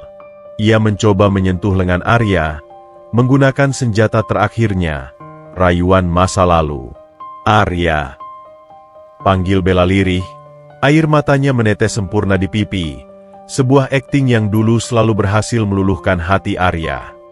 "Kamu nggak serius kan ngelakuin ini ke kita? Aku tahu kamu masih sayang sama aku. Lihat aku, Ar. Ini Bella kamu. Kita bisa mulai lagi dari awal. Aku bakal tinggalin Rudy. Aku bakal nemenin kamu urus perusahaan. Kita pasangan serasi, kan?" Para pengawal Arya bergerak maju hendak menahan Bella, tapi Arya mengangkat tangan, memberi isyarat agar mereka berhenti. Arya ingin menyelesaikan ini sendiri. Ia menatap Bella, menatap mata yang dulu ia puja setengah mati. Namun anehnya, hari ini ia tidak merasakan apa-apa. Tidak ada cinta, tidak ada benci, hanya ada kehampaan. Seperti melihat orang asing yang tidak penting. "Bella," ucap Arya pelan. "Kamu ingat botol plastik bekas yang tadi saya pungut?" Bella mengernyit, bingung. Apa?" "Sampah plastik," lanjut Arya tenang. "Di pabrik saya, sampah plastik bisa didaur ulang menjadi sesuatu yang berguna. Tapi ada satu jenis limbah yang tidak bisa saya daur ulang. Limbah beracun. Dan hubungan kita, Bella, adalah limbah beracun itu. Masa lalu kita sudah saya buang ke tempat pembuangan akhir. Dan saya tidak punya hobi memungut sampah yang sudah saya buang." Kalimat itu menghantam Bella lebih keras daripada tamparan fisik. Ia terhuyung mundur. Tangannya menutup mulut menahan isak tangis yang meledak. Harapannya hancur berkeping-keping. Arya bukan lagi miliknya. Pria di depannya ini adalah raja yang tak tersentuh. Dan dia hanyalah rakyat jelata yang baru saja diusir dari gerbang istana. Setelah menyelesaikan urusannya dengan masa lalu, Arya berbalik badan. Wajahnya yang tadi dingin dan keras, seketika berubah menjadi lembut dan hangat saat ia menatap ke arah tenda darurat payung hitam di mana Mak Ijah berada. Arya berjalan menghampiri wanita tua itu. Mak Ijah masih gemetar, bingung dengan situasi yang berubah drastis ini. Arya berlutut di hadapan Mak Ijah, mengabaikan celana mahalnya yang kotor terkena debu. Ia menggenggam kedua tangan keriput Mak Ijah dengan penuh kasih sayang. "Mak," sapa Arya lembut. "Maaf ya, Mak jadi kaget." "Nak Arya." Suara Mak Ijah parau. "Kamu teh siapa sebenarnya? Kenapa banyak orang gede gini tunduk sama kamu?" Arya tersenyum tulus. "Saya tetap Arya, Mak. Arya temen Mak ngobrol di pinggir jalan. Cuma kebetulan Gusti Allah titip rezeki lebih ke saya." Arya kemudian mengambil sebuah kartu nama berwarna emas dari saku kemejanya, dan menyelipkan segepok uang tunai tebal di tangan Mak Ijah. Uang yang entah kapan ia siapkan, mungkin dari tas asistennya. "Mak, mulai besok Mak nggak usah jualan keliling lagi panas-panasan ya. Di lobi kantor pusat saya, ada kantin yang baru dibangun. Saya mau Mak yang isi kantin itu. Jualan es teh, jualan nasi rames, apa aja yang Mak mau. Nggak usah bayar sewa. Semua modal saya yang tanggung. Untungnya buat Mak semua, buat bekal hari tua." Mak Ijah ternganga. Air matanya tumpah ruah membasahi pipinya yang keriput. Ia menatap uang di tangannya, lalu menatap wajah Arya.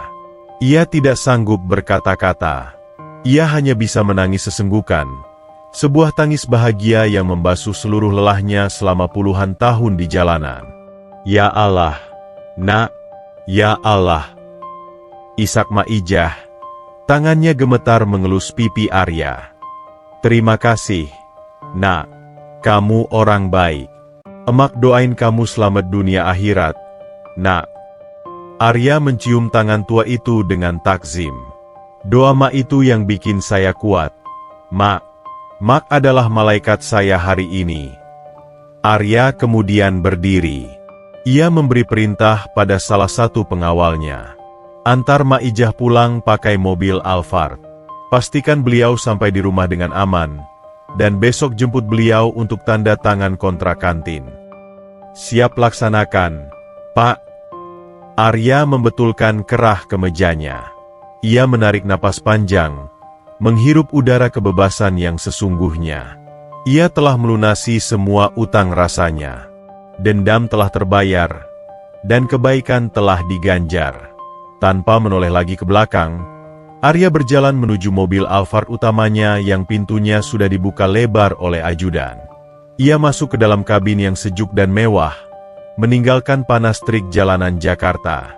Pintu mobil tertutup rapat, blam, memisahkan dunia Arya sang CEO dengan dunia Rudy dan Bella yang kini runtuh. Konvo kendaraan mewah itu mulai bergerak perlahan. Truk raksasa Green Earth Corp menderum, menyemburkan sedikit asap knalpot yang menerpa wajah Rudy.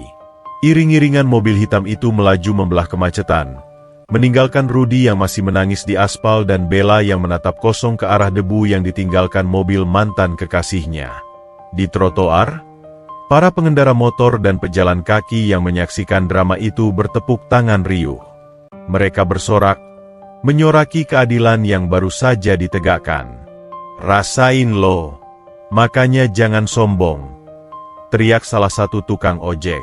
Dan di tengah sorakan itu, kata-kata Arya tentang balon gas kembali terngiang. Balon kesombongan Rudy dan Bella telah terbang terlalu tinggi, dan kini, balon itu telah meletus, menyisakan serpihan karet tak berharga yang tergeletak menyedihkan di kerasnya aspal ibu kota. Tamat.